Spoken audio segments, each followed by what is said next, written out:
Guys, you ready for tight ends? To wrap it yeah. up, the tight ends. Wrap it up. Garrett, who's your guy? My guy, I don't care if I'm a square. It's Trey McBride, tight end 3 last season. Or tight end 3 this season it's coming in at. Tight end 9 finished last year. Easiest strength of schedule for tight ends in the league. Obviously, he burst onto the scene last year. Reagan's gone into it on the pod. He had 81 catches for 825 yards, 3 touchdowns. I'd like to see the touchdown numbers go up, but with Kyler coming back, you'd assume that he'll get a chance to maybe get like 5 or 6. Who knows, maybe more. I mean, I think the addition of Marv actually helps him a lot because it keeps defenses honest. They have a true wide receiver 1 that they're going to have to worry about, and it's going to leave him open over the middle of the field more. He's going to be Kyler's safety blanket. I just think like round 4, it's early for a tight end, but I'd let the other guys go ahead and draft Kelsey and Laporta. And I'll be very happy taking Trey McBride. Oh, Reagan, yeah, this is your guy. So are you going the same route? Your guy. No, I let him have it. I mean, I love Trey McBride, but and I do genuinely think he will be the tight end 1 this year. I even sprinkled, like I said, for him to lead the league in receptions. I think it's very possible. I'm expecting a big year. I think double-digit touchdowns is very well in the realm of possibility. He's going to put up one of the best tight end seasons we've seen in a while for fantasy. So I'm all aboard the McBride Express. That's crazy just because we're coming out of the prime of Travis Kelce. Yeah. Oh, yeah. Oh, just be ready. Like just one be of the ready. the best seasons we've seen in recent memory. Like Travis Kelce just had 7-year ready. Stretch of the best we've seen. Oh, I know. Well, what happens when Trey McBride starts dating a famous pop star? What are they going to say then? Yeah, what are they going to say then? They're not like us. Then? He's going to boom. Oh, he gonna boom. He gonna boom. But yeah, my guy is Dalton Kincaid. He's going as a tight end 6. So late 5th, early 6th round. But after week 7, he was the top 12 tight end in 8 out of the 12 weeks. This guy saw snap percentages as high as 90%, which you love to see. Was Tavon Diggs gone? I mean, that number 1 target for Josh Allen, who's, throwing the ball around the yard, not afraid to throw an interception, throw a ball, let his guy go up and get it.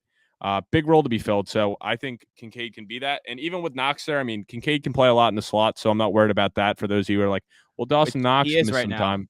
Kincaid's playing, I believe, at least 70% of snaps in the slot right now. Yeah. We've seen so they're going to coexist together. So I'm not worried about that at all for the people that want to bring up the Knox aspect. So it's kind of a steal. You're almost getting a wide receiver you could play at tight end, which is funny. But I mean, he ended with 73 catches for 673 yards and 2 touchdowns. So you'd hope to see the touchdowns go up. But yeah, I have a lot of hope for me. I have a lot of hope for Kincaid this year. I was about to say McBride. Yeah, little tongue twister. I love McBride too. Even Daniel Jeremiah, when McBride came out in the draft last year, says this dude's going to be an absolute stud. Favorite tight end in the draft. Perfect position with no more Diggs with Josh Allen. He might lead the team in targets. So I love Kincaid this year as well. But my guy, come on, you know who it is. It's Kyle Pitts, baby. Go Gators. This has to be the year. This has to be, right? It just has to be.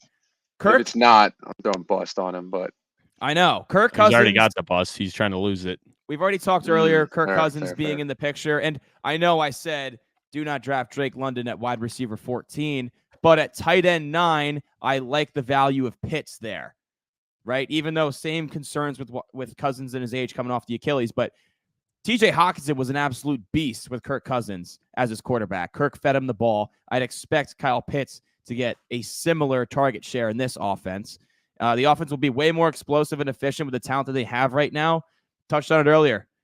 The inaccurate quarterbacks in Atlanta that just hindered London and Pitts, that's no longer there. And people forget that he had 1,000 yards as a rookie, the first tight end to do that since Mike Ditka.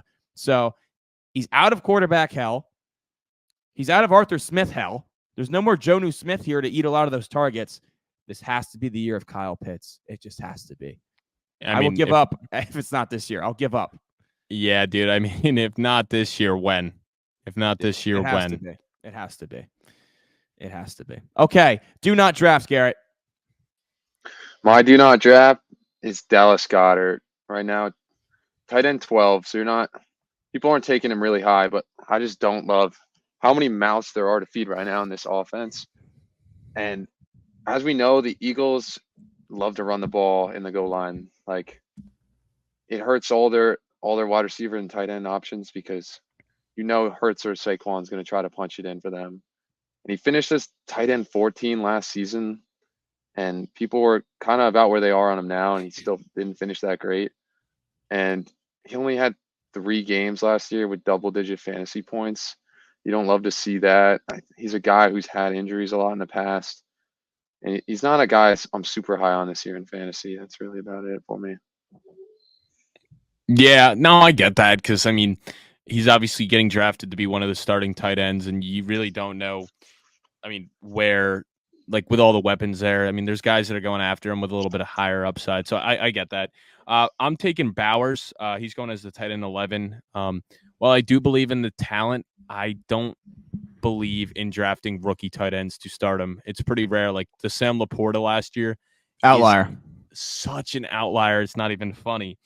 And plus, a guy that's going to be on an offense that has a lot of question marks. I mean, I hope with Gardner Minshew that he can do it. Obviously, I hope that Zamir White can be the guy, but I still don't want the number 3 option. I mean, maybe number 2 if he can surpass Jacoby Myers. I mean, let's not forget Michael Mayer's still there. I mean, they spent a 2nd-round pick on him out of Notre Dame. He was a Bolindikoff winner as well, so it's not like he's a slouch either. I mean, I do expect him to play a lot in the slouch, or a lot in the slot, not the slouch. Slouch, Jesus Christ. So it's really just me not believing him in for redraft. I mean, best ball, I'm sure he'll have some big weeks where it's like, that's Brock Bowers, that's why you draft him there. But for redraft purposes, I'm just not touching him. I don't want him. I'd rather take a guy either earlier or take a shot on someone that we've seen put up production before. I think he's going to be better year 2, year 3, kind of like how we're looking at Kincaid now, McBride going into year 3, guys that didn't pop off, showed flashes year 1, but took them till year 2, year 3 to really get pushed up the draft boards. You did say that you liked Kincaid, though, because he was in the slot and you wouldn't worry about Knox. That's kind of how I feel about Bowers, though. I think he's going to be like. Yeah, but one has Josh Allen and one has Gardner Minshew. No, it's fair with that. Devontae Adams one has also Devontae on the Adams, Raiders. yeah. And also, it's just, we like. I mean, I never like to assume he still needs to prove it. Like it's kind of like everyone's like drafting Marvin Harrison in the 2nd round. Like until they go out on the field, you can't just assume they're going to be a stud and it's going to translate to the NFL. Yeah, which I almost had Marv as my do not draft. Do you think they'll use him in any packages like they did in Georgia where he can run the ball? You would hope. I mean, if they're spending that kind of capital on him, you'd hope they use him more than just, your standard tight end. You'd hope they'd be using him as like more of an offensive weapon. Yeah, I agree with that. My do not draft, David Njoku at tight end 8. He's finished higher than tight end 8 once in his career, and it was last year, but that was also with Joe Flacco slinging that thing, which his target share with Flacco was significantly higher than what it was with Deshaun Watson. While a guy like Elijah Moore, his target share was a lot higher with Watson as opposed to it was with Flacco. So that tells me with Jerry Jeudy coming to the picture that Watson's going to target Jeudy more so than Njoku. So at tight end 8, I think there's a lot better options in that area, as in Kyle Pitts, as in the guy I'm going to say is my value pick. But with Watson at the helm in this brutal division, I don't love this offense this year. Njoku, don't love his target share. With Watson running the show, stay away at tight end 8. Yeah, I mean, I was a big Njoku guy last year, but obviously most of his production came with Joe slanging that thing, Flacco. So, maybe we just got to get Njoku over to the Colts. Yeah. And, Anthony Richardson, take a seat, pal. Yeah, Richardson's going to be that dude, so I don't want to hear it. Let's slang that thing. All right, Garrett, value pick. Value pick is Evan Ingram for me. He's tight end 8, so you're not getting crazy good value on him, but he finished his tight end 6 last year. I could easily see him finishing top 5 this year. He's been one of Trevor's favorite targets. He's an athletic freak. Once he got to Jacksonville, he finally hit like that ceiling that he was drafted, like 1st round tight end. We said most of them don't hit. Him just took him a little longer. I mean, he was tight end 4 last year in fantasy points per game. He was rolling in 143 targets with 114 catches. So the guy's been a PPR monster. He nearly had 1,000 yards last year, 963. It's tough to say if that can get much higher, especially with the new new weapons they brought in. So I don't see that getting any higher. But even if that's his floor, around there is like 900 yards with 100+ catches. Like, I love that for my fantasy tight end. My only concern with Ingram is I don't believe he's had more than 7 touchdowns in his career, and that was his rookie year. Even last year when he had that many targets, he just doesn't have the touchdown production. It was a lot of like hitches and shit over the middle of the field that didn't have a big target depth. That's my only concern with Ingram, but I love Evan Ingram as a player and as a person, but I don't know if he's going to eclipse the touchdowns, which if he does, then absolutely he can be a top 5 fantasy tight end. Yeah, I like him as a player. I don't know him as a person, but I wish. I met him. Oh, all right. Fair. That's what I wanted. I didn't know if I was trying to segue into maybe a little story. Oh, time. yeah. No, he's cool. When Jared had his Make-A-Wish thing at the Giants facility and we were just having lunch, it was just me and my family, and Evan Ingram was the one player that came over and sat down with us and had lunch, and he was just a down-to-earth, genuinely good dude that took time out of his day to make our day better. So love Evan Ingram. We'll always root for him. Very nice. Very nice. Love it. So my value pick is Dalton Schultz. He's going as the tight end 14, but he's finished as a top 12 tight end each of the last 3 seasons. So that's awesome. I know they added Diggs. I know Tank Dell will be healthy, but I don't think that's going to affect him. And also Joe Mixon being there as well. But I don't think that's going to have an effect on his role, especially with the tight end landscape being so bad. I mean, there's not many guys that finish in the top 12. He's going to be a guy that's going to be super consistent. I mean, he had 59 catches last year for 635 yards and 5 touchdowns. I think he'll kind of be more of that safety blanket. But he's just a safe pick to me. I mean, I don't think he's going to have crazy boom games at all, but I just think at 14, he should be a starting top 12 tight end for fantasy. So I would take him over a guy like Goddard that you highlighted earlier and a guy like Brock Bowers that I highlighted earlier. I would as well. My value pick, really funny because I had this argument with Hafe yesterday, Max, who I know who's going to listen to this, and we made a friendly wager, Njoku or my guy value pick, Jake Ferguson at tight end 10, who has a better season. I went with Ferguson. I think Ferguson has top 5 upside, given that he's the clear number 2 target. Don't give me that Brandon Cooks bullshit. Clear number 2 target in this offense behind CeeDee Lamb. He was tight end 9 last year. I think he can get even higher with another year in the system, another year under his belt. And Dallas didn't really add many threats for targets right now. And Dak Prescott was on fire last year. I know Garrett said don't draft him, but I think you're fine with Dak Prescott. And if CeeDee Lamb were to go down, well, Jake Ferguson's your number 1 guy in that offense now. So I think at tight end 10, he has top 5 upside, being the number 2 in what should be a high-powered Dallas offense. And I would easily take him over David Njoku. Easily. And just to put a little wrangle, too, yeah.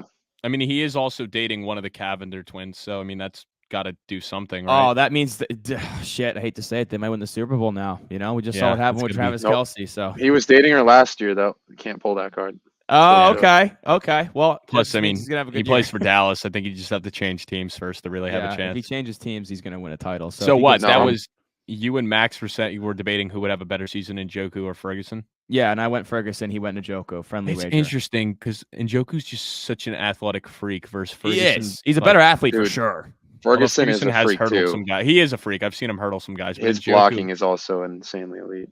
It really comes down to how good is Watson this year, in my opinion. That's the outlier for me. We know Dak's going to be good.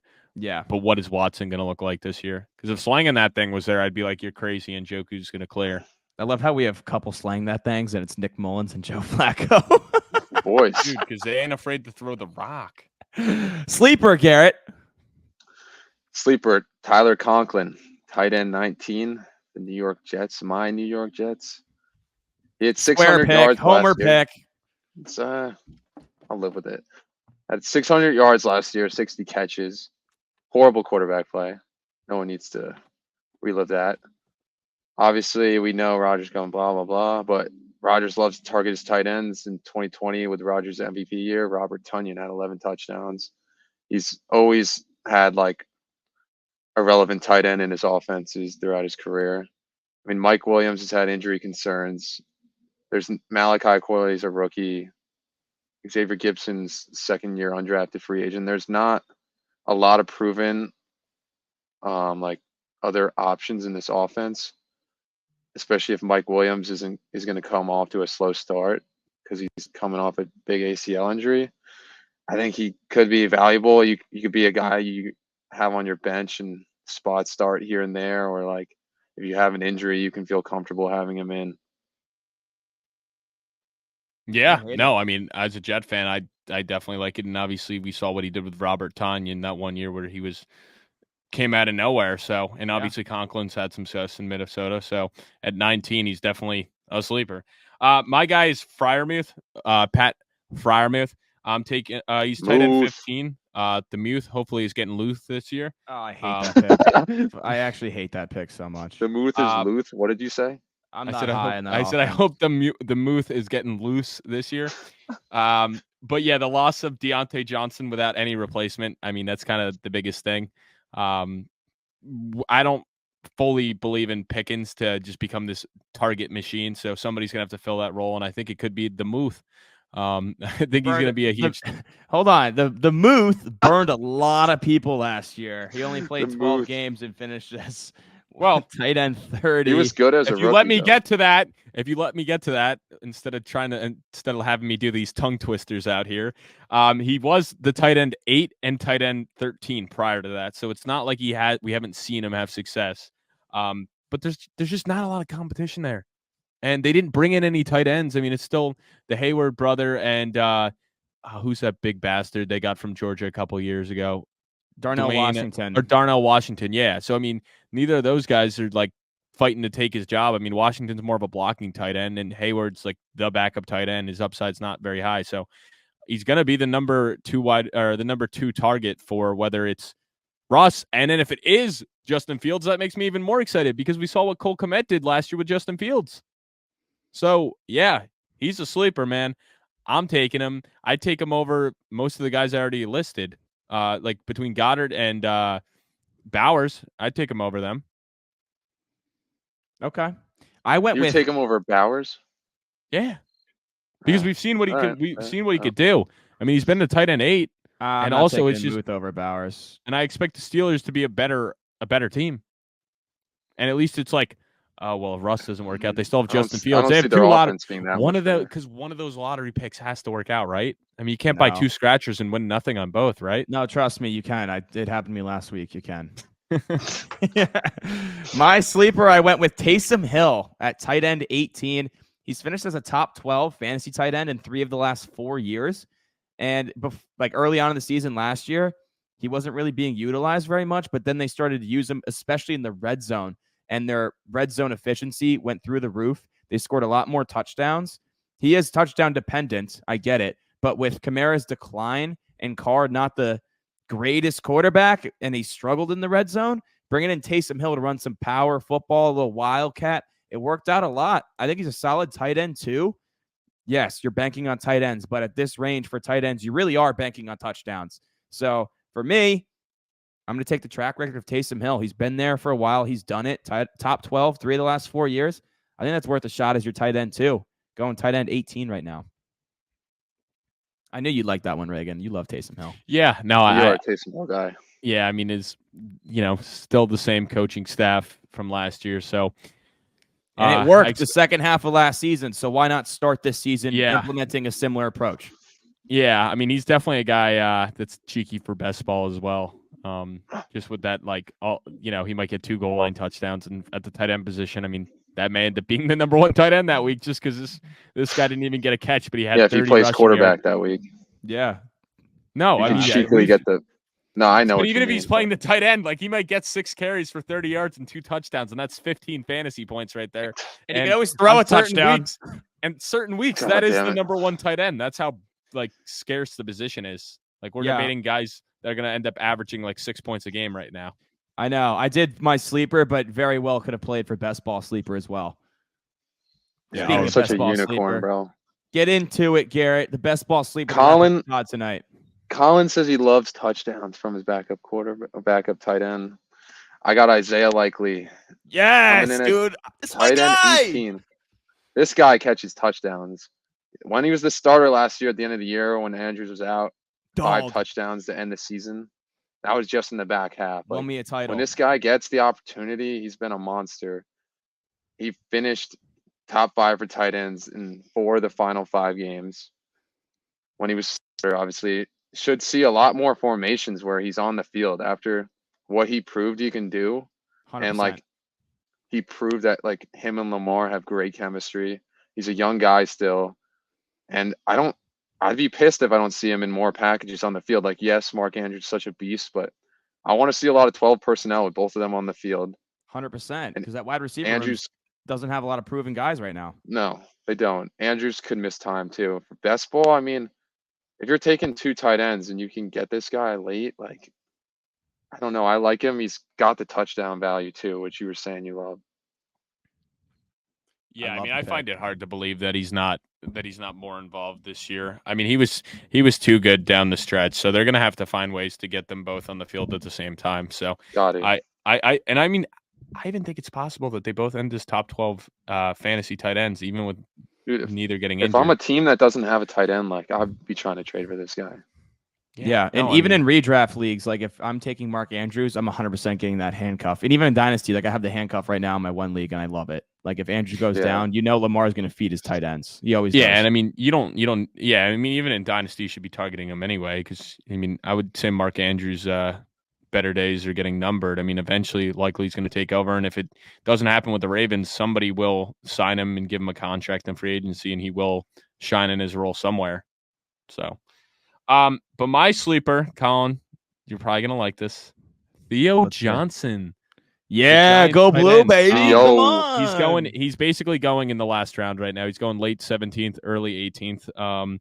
Ranked as the tight end 29, but this guy, he is slated to be the backup. So this is more of a, hey, week 16, you're in your championship. Drew Lock's in at quarterback. The Giants are 3 and all right, I don't know. They have 3 wins at this point, And it's a garbage time game, and Theo Johnson's coming in because it's we don't have many weapons here, explosive guys. But Theo Johnson, this guy was off the charts at the combine. We drafted him, and we're giving him a role. And hey, this guy just put up 2-3 touchdowns in a meaningless game while we're trying to tank for one of the top picks. But I expect him to come on slow and have a bigger role down the stretch as the team realizes, hey, Cody Bellinger, while he's a great blocking tight end, he's not explosive. His pass catching ability is nothing that excites me. Where this guy, hold on. As in the first baseman for the Cubs, I meant Cody Bellinger. And then, yeah, I didn't even. Daniel Bellinger. Daniel Bellinger, and I was like, wait, hold on. Did you say Cody Bellinger? I knew I was gonna say that because I even made today. I'm like, I know I'm gonna say Cody, even though I meant Daniel. Even though Daniel Bellinger is a great blocker, he's kind of limited as a pass catcher. So he's really not even that good of a blocker. Yeah, he's really not. I mean, this guy's an athletic. He was an athletic freak. I mean, he ran a 4.57 as a tight end. So love that. And I think at a certain point they're going to be like, look, we don't have a lot of explosive weapons here, but this guy is explosive and he's going to get on the field. And what do you like more for best ball? Explosive guys, and that's what he is. So that's my sleeper for best ball at a tight end spot. I love take him as your third tight end. Take him as your third. Don't make him your second, but your third. Apparently, he's been struggling with drops throughout camp, but they did take him and they showed on the Hard Knocks where they're like, this guy's an athletic freak. Like, and how so are you did that Evan big Ingram, man. and that fast? Which is weird. You're that big and that fast, never produced in college, when Penn State tight ends usually do produce in college. So that's worrisome. How come he didn't put it together? But the tools are certainly there, and that's what you want for a boom guy that late. My sleeper to wrap it up, Luke Musgrave. We touched on a lot of Packers today. And 11 starts last year. He had 2 top 10 finishes and 5 top 15 starts. I like seeing that. Yeah, Tucker Kraft is there, but I think Musgrave was drafted before Kraft. I think he's a better player than Kraft.